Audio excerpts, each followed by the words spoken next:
There is no excuse for lazy money.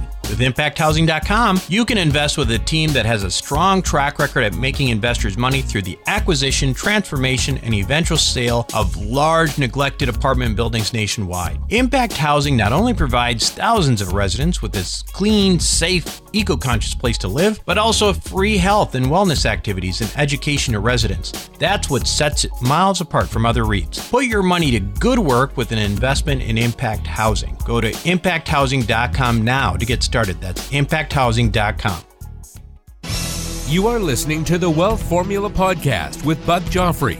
Get ready to change your life. Welcome, everybody. This is Buck Joffrey with the Wealth Formula Podcast. First, I'd like to start out reminding you that you ought to go to wealthformula.com. Check it out. There are all sorts of resources there. When you listen to this podcast, you're only getting a segment, a small portion of all the things that are available to you. You've got all sorts of downloads from me and from sponsors, etc., on reducing taxes, how to invest in real estate, things like that. You can also get a free copy of my book, 7 Secrets of Eternal Wealth, an Amazon #1 bestseller, but for you, free on a PDF format. Just go to wealthformula.com and download that. Or you could text me. You can text me at 44222 and type Wealth Formula, one word, 44222, and type Wealth Formula, and you can get a copy of that in your inbox. One of the other things that I think is pretty cool on this site is George Newbery's book, Burn Zones, which I think is a great read for anybody who's interested in the world of multifamily real estate, the good, bad, and the uglies. So check that out. You can get a free copy delivered to your door by going to wealthformula.com. George, by the way, as you know, almost certainly by this point, if you're a listener of this show, is a sponsor and the founder of American Homeowner Preservation, one of my favorite businesses. Basically, what they do is they buy mortgages from banks for pennies on the dollar with investor money, turn around, don't kick people out, rent to own back to them, and everybody wins. People don't get foreclosed on and kicked out of their homes. You, the investor, get a preferred return of 12%, which I love, and George does quite well himself. Again, that's American Homeowner Preservation, American Homeowner Preservation at ahpfunding.com. Now, switching gears a little bit to today's show. You know, I have an interest in the brain. I used to be in the neurosurgical world briefly before I realized that it was a lot of work and I didn't like waking up in the middle of the night, so I had to leave. But, you know, our brains are funny and they've evolved over time. And the way they've evolved is sort of strange. I mean, the same things that make us wildly successful in life have the potential to make us absolutely miserable. This is one of the very cruel paradoxes of the high-achieving, high-paid professional. You see, after all, we are strivers. We have very high expectations of ourselves. And you know what? That's not a bad thing at all. I don't care what anybody tells you. And I would be lying to you if I told you that I'm any different. Obviously, I'm not. I mean, what am I doing here? I'm talking about getting wealthy, right? The problem is that expectations can make you miserable. In fact, some say the key to happiness in life is low expectations. I think that's kind of funny. Anyway, I guess I can see that, but I'm not going to convince you, the high-achieving professional, or me to set our expectations lower, nor should we.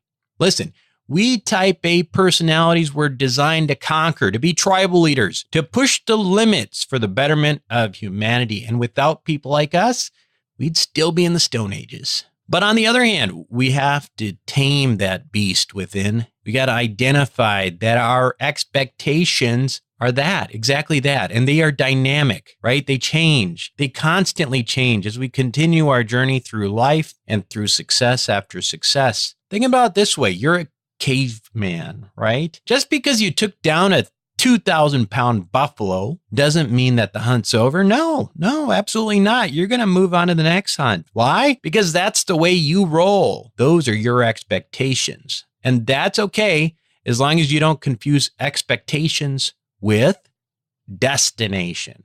A destination is very, very different. What's your destination? Well, your destination should be where you can find fulfillment. What I have been calling on this show, holistic wealth. I like that term. Now, we type A's sometimes have a lot of trouble finding it, that place, that destination. So some of us could use, well, a little bit of help, a little helping hand to get there. And fortunately, there are some who are literally built to help guide us, to be our Sherpas towards the pinnacle of wealth, self-actualization, and happiness. One such Sherpa is my guest today on Wealth Formula Podcast, and her name is Dr. Colleen Crowley, and she specializes in helping high-achieving, high-paid professionals find true happiness.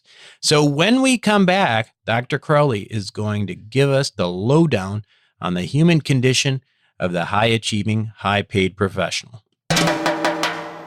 Attention accredited investors, I've got an opportunity for you. This property has been featured by Time Magazine and Coastal Living. It's called Mahogany Bay Village, and it's a first major luxury branded hotel in Ambergris Caye, Belize, TripAdvisor's #1 island destination. Enjoy fractional ownership in a resort branded by one of the most recognized hotel brands in the world. Buy new vacation rental inventory below market value. Still not convinced? Well, how about double-digit projected returns? Go to wealthformula.com under our investment opportunities tab and click Mahogany Bay Village. This opportunity is not going to be around for long, so don't miss the boat. Are you having a hard time finding great investment properties? Unfortunately, the best deals are rarely found locally. Successful investing begins with the right properties in the right markets. Norada Real Estate provides everything you need to invest in the best deals across the United States. Our simple, proven system will help you create real wealth and passive monthly cash flow. Learn how to find the best deals by downloading your free copy of The Ultimate Guide to Passive Real Estate Investing at noradarealestate.com. That's NORADA realestate.com. Welcome back to the show, everyone. Today, my guest on Wealth Formula Podcast is Dr. Colleen Crowley. Now, Colleen is a clinical psychologist and therapist, and she's been doing that for nearly 20 years. Dr. Crowley's calling in life is to support people as they work to increase happiness, well-being, and self-awareness. She's particularly relevant to the Wealth Formula community because of her extensive work with high-paid professionals. Now, Dr. Crowley is originally from Colorado, but has spent much of her adult life in Santa Barbara with her husband and 3 gorgeous kids. And I know that because she lives down the beach from me. And when we started talking about what she does, I had to have her on the show. Welcome, Colleen. How are you? Oh, thanks, Buck. I'm fantastic. Thanks for having me. This is really great. I just, I've had so much fun talking to you. And I just thought, gosh, wouldn't it be great to have you on this show? Well, likewise. Yeah, good. So I wanted to kind of, set the stage here. I mean, first of all, how did you become a clinical psychologist?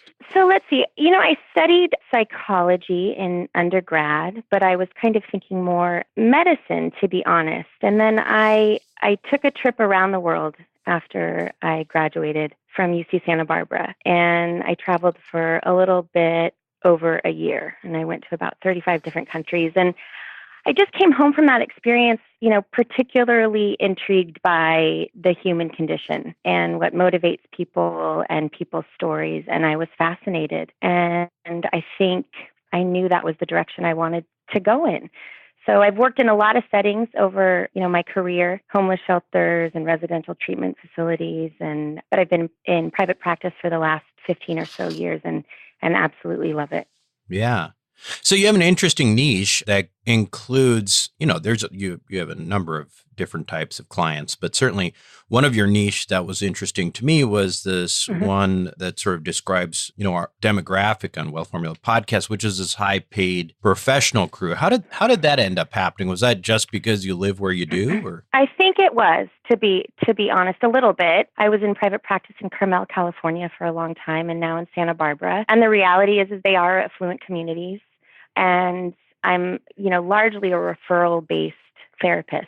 So you start working with a couple high-paid professionals, and they refer you to their colleagues and their friends that they're working with. So I've worked with it a lot, and start to see really, unique patterns emerge as a result of it. Yeah, that makes a lot of sense, right? Yeah. Same people, right, same problems, that kind of thing. Yeah, no one's story is the same. The details are obviously unique and different, and I really value hearing those details. But you do start to see patterns for sure, and it's part of why I was so thrilled to hear you talking about, addressing whole wealth. I think, is that what you called it?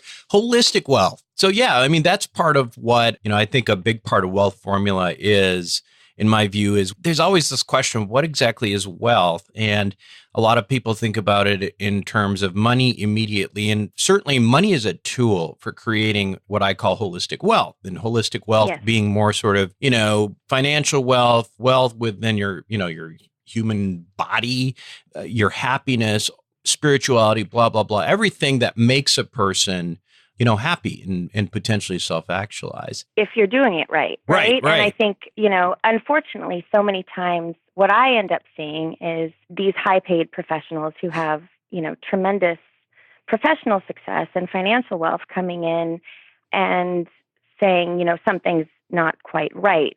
Oftentimes it's a partner or a child that's pulling them into therapy because the family system is off, which we can talk about, or their health is compromised, or they just feel like they, have achieved what maybe the culture or their family of origin has suggested will result in ultimate happiness, right? And it's just not there. Yeah. So what are some of the common themes that you hear in this demographic? I mean, every story is different, but certainly some commonalities are things that come up frequently that tend to trigger unhappiness. Right.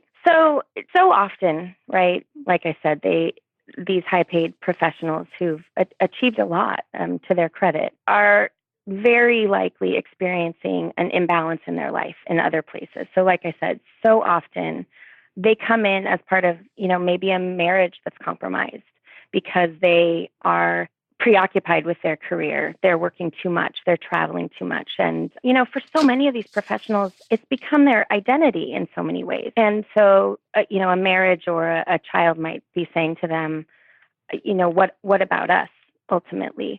So very often I see that. And to be honest, Buck, a lot of times the temperament that creates these high-paid professionals, not always, but can very often be sort of type A, self-diagnosed type A. They'll tell me, they're driven, they're motivated, and it's resulted in their career working out for them, or finances working out for them.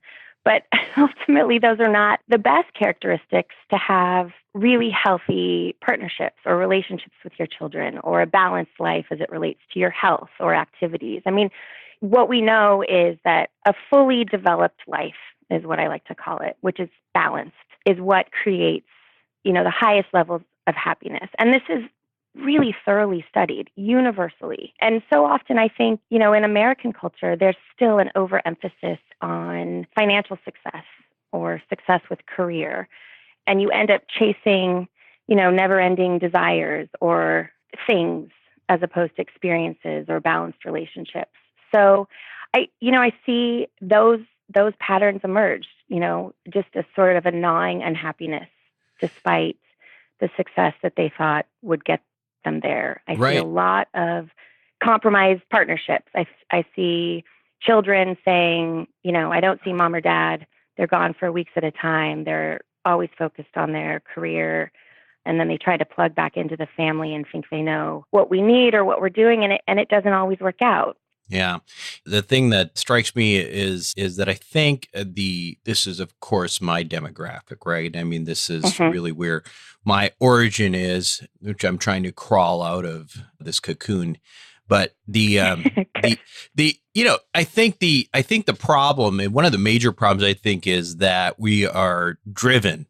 And we're driven, and we have tremendous expectations for ourselves, right? Yeah. And that in of itself doesn't have to be a problem. Although George Carlin had a great quote, I think he said the key to happiness in life is low expectations. Right?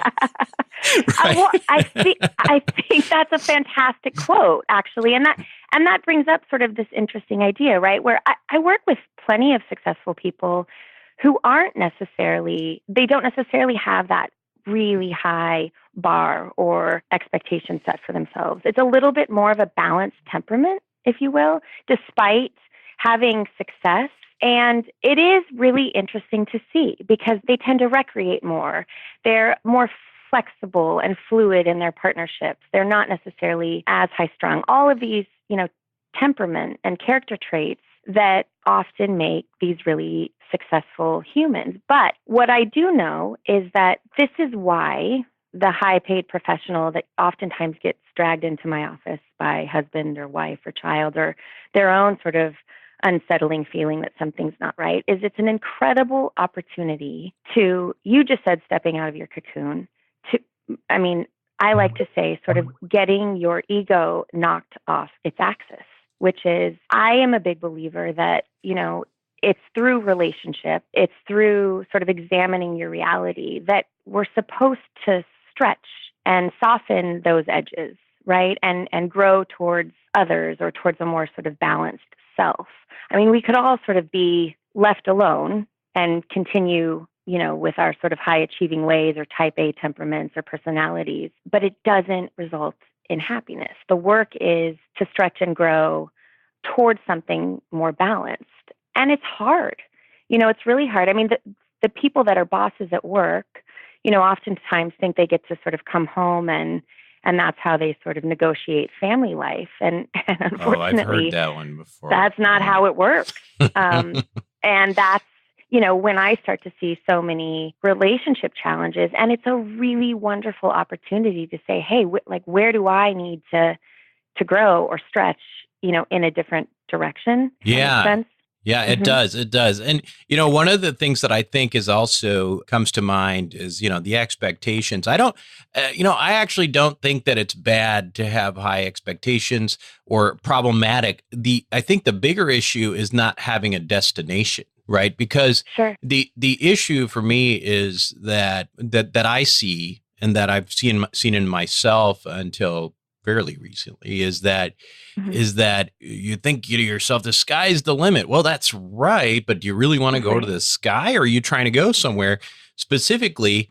And what is that destination? I had Dean Graziosi on the show a while back, and Dean was talking about, this idea of, being this super high powered, jet plane flying at, 700 miles per hour, but not really having a destination. So what good does it do you? Right. And so I think that's such a great point. Right, absolutely. Right. So if you do have a destination, what you can potentially do, and the way I think about it is that if you can target that destination, which I think of in terms of mission or self-actualization, then you can use that same force, that sure. a lot of us have, this incredibly strong force of entrepreneurship or like you were talking about, you have a lot of neurosurgeons. I'm an ex-neurosurgeon too, right? I do. And you use that energy and that force to channel yourself to a destination, then it can become something that is actually a very productive element of your own personality that you don't have to necessarily mitigate, but that you learn to use in productive ways. I think that's absolutely spot on. And that kind of speaks to, a really sort of relevant issue as it relates to all of this, which is, I think, being deliberate and conscious about the kind of life you want to cultivate. And I think what I find is that so often, maybe you do the 4 years, maybe you go to grad school, you become a neurosurgeon, and this is what I see. And then you're working your tail off for a long time, and you look up and say, wait a second, the goal has changed. I want different things now. Now I'm in a partnership. Now I, want to travel more, recreate, whatever that looks like. And I don't think there's enough of that. And so often in therapy, it's a wonderful time to pause and re-examine it and say, okay, what is this sort of fully developed, balanced life I want? And then, like you say, go after it with, these incredible sort of characteristics and the disposition that has afforded you success elsewhere. Yeah. Yeah. Tell me some of the tools that you use to try to get people to sort of get to this point, or maybe identify what it is, what they want in their life. Yeah. So it's funny. I often say, it's a success that you just find yourself in my office, right? The fact that you've sort of slowed down long enough and identified that you need to be here is an enormous step. And then from there, it's a process of uncovering what sort of specifically is going on with each individual. And self-awareness is enormous. And I think it's the key to happiness in so many respects with, regards to your own well-being, to that of relationships, to success in the workplace is, what am I like in the workplace? What am I like to be in a partnership with? So to really sort of cultivate this awareness of what you're like, what you're working towards, what the goal is, creating, and it doesn't have to be sort of concrete, but at least sort of a nebulous idea of what you're working towards, and us, really working to unearth that and uncover that and see how far off from that goal they are, and what ways they can strategize to get closer to that. For instance, you're talking about a neurosurgeon. I've worked with so many over the years, ER doctors, really high in the food chain professionals that have to devote, their entire lives to their profession. And it really becomes their identity in so many ways. And so this opportunity to look at that and say, is this all I want? No, actually, I want to foster stronger relationships with my children, or create more of a balance outside of work. And so that's what we kind of do in a slow and methodical way, and to create a stronger sense of well-being and more, self-awareness. Yeah, it reminds me when, so I left neurosurgery as a neurosurgery resident, and I remember one of my attendings. He wasn't talking to me, but he was talking to somebody else, and I overheard it. And he said, there are two kinds of neurosurgeons. There are great neurosurgeons, and then there are neurosurgeons with hobbies. And so when I heard that, I was like, whoa, am I in the wrong place? I'm in the wrong place. Well, because and how did you interpret that? Right. Well, the sad thing about it is that I kind of agreed, because, the interesting thing about in residency is you see some things happen and you kind of know what really happened versus, what the company line was, or so to speak. But I saw like momentary lapses of sphincter tone. Okay. Right. And that ultimately resulted in death. Yeah. And so that's, I think, what he wasn't talking about a specific situation, but like that, but I saw it, somebody decided that they got a call and they decided that they rationalized to themselves that they didn't need to come in. They didn't need to do something or whatever. And it resulted in a death. And it was so easy for that to happen that it would be virtually impossible for a human being not to have one of those moments. And when you have those moments, you can react in a couple different ways. Either you're going to say, whoa, that's never going to happen to me again. And from now on, I have to react constantly. And you can do that. And that's why neurosurgeons, the program that when I went to med school, they had an over 100% divorce rate. What that meant was that, they had been, married and divorced multiple times, and so more than there were staff. And, my chairman had been married to more than one Miss Texas. Right. So quite the score there. Right. I know, but these are impressive statistics. Maybe Absolutely. not the best for your life, but the point being that and believe me, there are a handful of neurosurgeons that seem to be able to balance it all. But for the most part, what I found is that when you get in these situations, you do get to a point where you realize that if you are going to go down the road you want, you're going to have to give up something else. And really, that's what gets into people's heads early on. And that's what residency is all about, right? Sure. It's funny. I hear those stories, and you're right. And there are certain professions that take unique amount of focus and perseveration, and death as a consequence, right. But major. However, I have worked with those people, and I think that creating a balanced reality, despite sort of having these all-consuming careers, is absolutely possible with some self-awareness and direction. And it's just becoming aware of what your reality is. So for instance, I worked with an ER doctor for years, several of them. And obviously they have to have acute focus, right, when they're working. But when they come out of it, so many families, struggle with mom or dad who then isn't necessarily present or taking the work home with them. And so what we work to do, together is for them to work at sort of being present when they're not in that work environment. And just by simply paying attention to that, you can see dramatic shifts in a family structure, right? And all of a sudden, mom or dad is sort of more emotionally available or present and experiencing whatever's sort of going on in the family life, where they realize, okay, when I'm out of work, I need to go take care of myself somehow, right? Go for a surf or a run or a hike. And just by sort of being deliberate about seeking balance in their life, and this often overused term of being present can have, dramatic effects. And it is possible, even with those extremely demanding. Well, yeah. And to your point, I think the issue is less about time, because it's not like, even these guys were on call 24/7. I mean, they were, sure. I mean, if they were on call, yeah, but when they're not, right. What happens is you get this Pavlovian response, right. This constant sort of, I've described this sort of to my wife, who, well, yes. where you get into this pattern where it's almost like PTSD, right?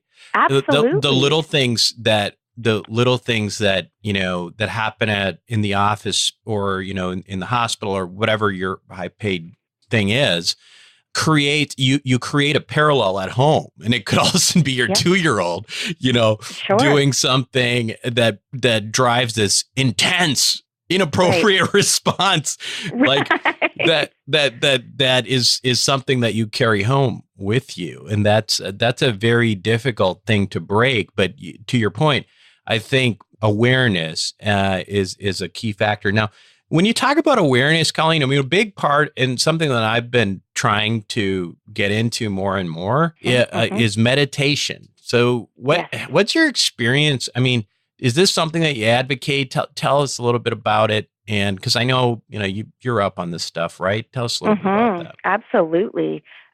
Yes. So I think that it quite possibly is the most effective tool for, addressing quality of life that we have.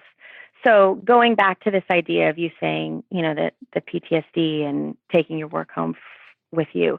I mean, all of this relates to sort of lack of presence or mindfulness, however whatever language you want to use.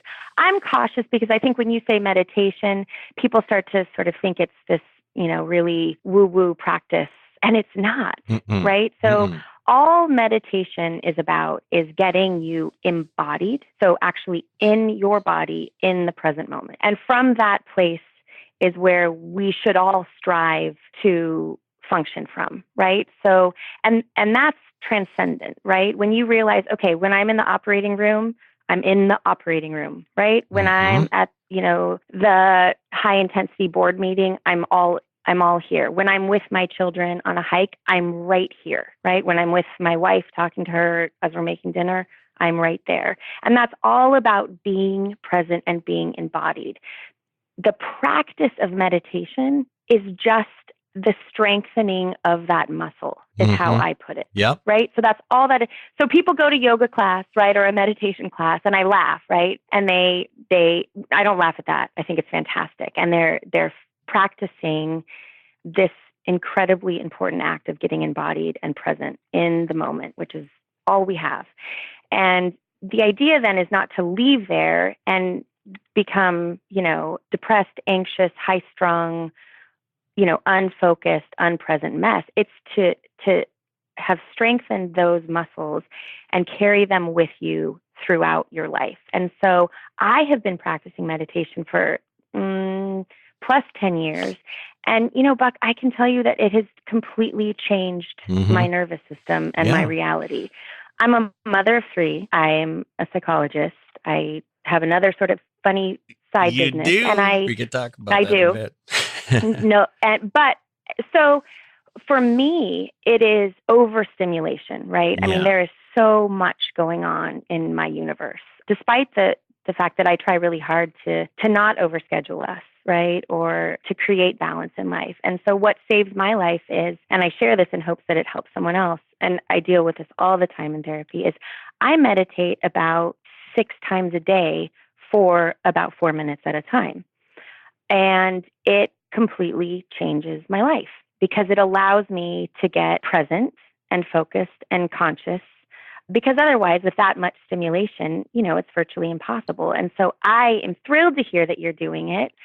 Well, I'm trying. In everyone. Like everybody, here's the problem with people like me. We don't have time to meditate, right?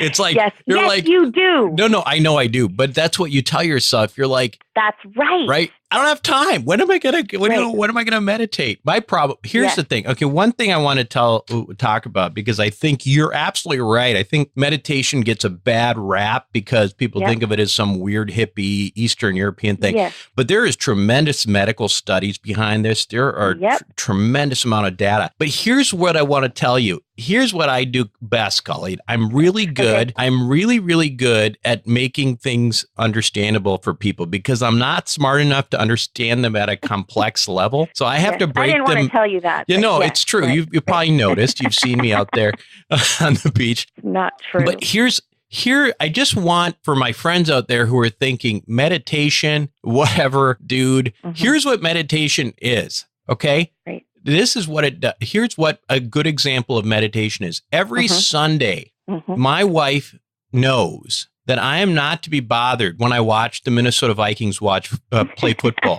That's right. And what happens to me during that time is my attention is on the game. And I am so involved. And I've watched virtually every game since the age of 5 for Minnesota. And so every time I'm there, I'm 5 years old again. That's right. And so what happens is I forget about everything else. I'm only watching football. I am only watching the Vikings. My emotions go up and down based on the game, nothing else. Yep. And that, my friends, is meditation. That's exactly right, Buck. And so I so often use this with people for the first time when we're talking about meditation, which is, when do you feel, I ask them, most embodied or perhaps happiest? And so often it's with an experience like you're talking about, when I'm playing tennis, when I'm surfing, right?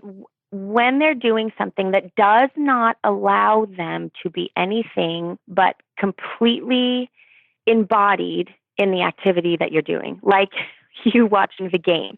Right. And so there is such a reported, level of well-being in these moments. And that's what I use to help people in beginning to cultivate that's how you should be, or what you should be striving for all the time, which sounds crazy, but it's about getting embodied in the moment. Like right now, you and I talking, it's about really being present here in what we're doing. And then when we move to the next thing, really being present there and embodied. I call it a walking meditation. So it's not about sitting in the lotus position, for an hour. It's about moving through life in a really present way. And, as this relates to the high-paid professional, this is so difficult for them because their work consumes them. They're focused and myopic on one goal, and it leaves them really feeling for want all other hours of the day. And so if they can begin to shift their attention and be present and embodied and sort of meditative, if you will, in all other moments, quality of life just goes through the roof. And this is what you were referencing. I mean, the science is there. And I mean, you can sort of read behind the Vikings. What'd you say? I said the science of NFL football to the man. I think this is a think there is study that needs to be done so that every NFL widow out there. Can you line this up in your spare time? I think it would be fascinating. I think it would be so great. True. But here's the thing: is like again, I think it's important to understand that because that's what we're really talking about. How can you make like every a lot of the day that goes by that you're not doing what your work stuff? how can you make it like watching football again? Like when we were kids, right? And I just think about this all the time. Like the times like things just seem different. Your senses just seem like sharper at given times. And you remember like, you know, lying there in the summer and the heat and, you know, playing outside and all these things that are incredible sensual kind of experiential things that as we grow older and we use the damn cell phone more and more to escape reality. Absolutely. Then, I mean, by the way, cell phones are probably the opposite of mindfulness. And I'm as guilty as anybody else. And I know this to be true, that when you have your cell phone on, it is the opposite of mindfulness. Absolutely. I agree. And I hate to be the downer around this, but I'm a huge critic of it. I mean, yes. Do we need them? Are they important? Absolutely. Are we sort of creating a culture of young people where, you know, there's little to no sort of downtime, you know, neurologically? Absolutely. And it's terrifying. I, you know, work as hard as possible to stay off mine and encourage people to as well. And going back to that, you know, childhood analogy, I also bring up like when people travel oftentimes, you know, their senses are heightened, their memory improves, they remember things because they're embodied, they're in the moment. And children are in the moment because they haven't, you know, fortunately been corrupted with thinking about the future, right? And full of anxiety or thinking about, oh, geez, did I, you know, the past and how did I mess that up? Or should I do, you know, something differently? They're right there in the moment. You know, what I think of when I look at, you know, my 2-year-old Clementine, who you know, when I see Clementine on the beach, I mean, she's like the Buddha, right? She's like a little hellion, but she's the Buddha because what she does is she just jumps around and plays and then she smiles and then all of a sudden she looks down at a rock, right? And she picks up the rock she's never seen it before, and she stares at it for like 5 minutes, you know, and then she throws it and then she jumps up and down as she watches it ripple. And, you know, I mean, it's like, that's extreme. Of course, we're not always going to get there. But again, that is mindfulness, and trying to bring that back to our lives as much as humanly possible, I think is what creates happiness. And if you can get in that space, it's going to make you a happy person. And some people think that if they get there, they're not going to be as sharp. They're not going to be as good. You know what I mean? Quite the contrary, I think. I mean, you know, bringing it back, like I said, I mean, whether you're professional sort of at, you know, in the board meeting or performing surgery, or the more present you are, the more effective you're going to be. If anything, it sharpens, you know, your senses and your productivity when you are in that moment, right? And it diminishes preoccupation, depression, anxiety. So I'm thrilled that you brought this up because, like I said, I'm hesitant because for so many people who haven't heard about it, they do associate it with, you know, something that they're incapable of doing. And like I said, I meditate 6 times a day for 4 minutes at a time, right? With 3 kids and careers. And then through the course of my day, I am vigilant about being in the moment. And that's just a muscle that gets stronger and stronger and stronger the more you do it. So, you know, stick with it, Buck. I mean, I got to do it. I got to do that. It's just one of those things that, like, you know, I'm as guilty as anybody else is just, you know, putting things off like that. By the way, so obviously you're up on this stuff, but, you know, when you look at meditation, you get so many different kinds out there now, especially, you know, mindfulness and, you know, 10 years ago, 20 years ago, Deepak Chopra and, you know, Oprah were talking about transcendental meditation. Like it gets massively confusing. What do you tell people when they ask you about that? I'm really careful about this because I think meditation is deeply personal. You know, I've found what works for me. I've helped support people as they find what works for them. There is no shortage of support around it. You know, yes, Deepak is incredible. There's probably, you know, 1,000 meditation apps on your phone that you can there's download. That 10% happier one, right? That's pretty one's really popular. People look that up. It's really popular. There's a ton, you know, you can, like I said, there's no shortage of it. I am a big believer in people experimenting with what resonates for them. So me recommending something to them has never seemed to work because it doesn't, it's so not a one size fits all. It's a deeply personal thing. So experiment, you know, download some apps. YouTube has some fantastic ones. I don't listen to anything. I just sit wherever I can, the car pickup line, you know, in between patients and just walk through my own sort of mantra. Right. But So experiment, find what works for you. There's meditation classes everywhere. Yoga is sort of the physical practice of moving while being present and embodied. So try them out. Just do it. Yeah. One way or another. Is there any data in terms of how long you need to stick with something before you start seeing differences? Because I think sometimes people try it for a day or two and they're like, I don't like this and it's not doing anything for me. No, that's what I say. It's a muscle that needs tending to for the rest of your life, right? For all of us. No matter, who you are, it's something that will need to sort of be addressed for the rest of your life and tended to. So don't set yourself up for failure. If you do it one day and then not for 4, that's a success, and keep at it. I think in our current lives, many people find, taking an hour out of their lives impossible. So I say, start with a couple minutes, do it in the morning before you get out of bed and, before you go to bed at night. Those are, really good and sort of doable times for most people. Right. So start small. Yeah. And it builds. Yeah. And, just for those skeptics out there, somebody who I know has been meditating for about 20 years is a guy by the name of Robert Kiyosaki, who's going to be on our show very shortly, is obviously somebody that most people who are listening here have a tremendous amount of respect for. So if a tough Marine like Kiyosaki can do it, he's tough as nails, man. He's tough as nails. Right. Well, and if he can do it, and he has been a huge advocate for this, then you're not too cool for it either. Yeah. Well, right. That's a perfect example. Being a Marine, you're not afforded any ability to not be present and embodied and ultimately focused on whatever task is at hand. So it'll be interesting to hear, what his journey was to get him there and then how it's, transformed him. What I have seen in terms of the changes for people, in their lives as a result of this, and this goes back to what you were asking me, before, Buck, is like, how do you start to address these changes? It's all kind of part of the same, which is just becoming self-aware, right? Self-awareness and meditation go hand in hand, right? Getting present with sort of what your goals are, what you want for a fully developed life. And all of these things sort of come together to create incremental but life-changing shifts for people. Yeah. Fantastic stuff, Colleen. This has been great. Now, you do work with a lot of people long distance too. So is that right? I do. So how does that work? Because there may very well be people listening saying, "Gosh, I would love to give this person a call and maybe see if this is right for me." How would they do that? Sure.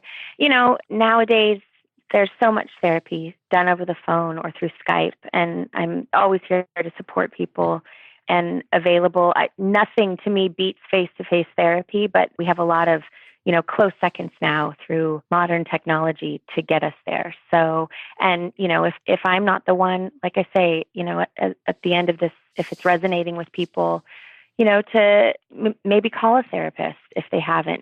People always think it's for people who have problems, and I say just the opposite. It's for people who know that there's supposed to be sort of more in life, right? That they want, bigger and greater and more fulfilling lives. So, and to start meditation, right away, 2 minutes today, and it'll be a success. So it's just so exciting to be, like I said, part of this conversation and this holistic wealth that you're addressing, because I think it is so important. Thank you, Colleen. Now, so your website is www.drcolleencrowley.com. That'll be on the website in the little blurb about the podcast. But again, it's drcolleencrowley.com, and that's Dr. It's DR and then COLLENCROWLEY.com. Thank you so much for being on Wealth Formula Podcast today. It's been great. Thanks, Buck. I'll see you on the beach, I guess, huh? Absolutely.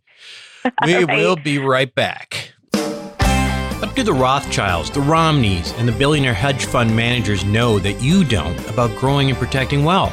As you might imagine, the wealthy have a few tricks up their sleeves. One strategy allows you to grow wealth tax-free at a compounding rate with no volatility.